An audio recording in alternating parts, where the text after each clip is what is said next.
Magandang araw kami na sang konnichiwa. Nagbabalik na naman si Sense Jam ninyo for the new travel experience dito sa Japan. Please like, share po ninyo ang video ko po. At baka may kaibigan ko naghahanap ng tourist o travel spot, baka na spot na namin, pwede nyo pong i-share ang video nito.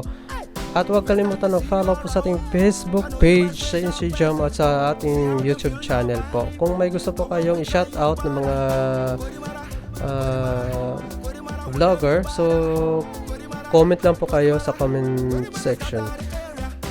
Yung nakikita nyo po is train po yun, no?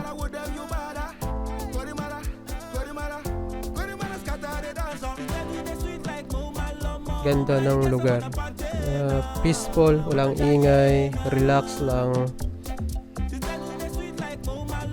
So ito yung sa Kodomo Land, yung parang tower nila. So inakyat natin para makita yung view. So ito po is nasa middle tower po tayo, yung spot natin, para makikita po ninyo. Yun nasa dulo, rides po yan. Gusto ko sanang puntahan pero natatakot ako.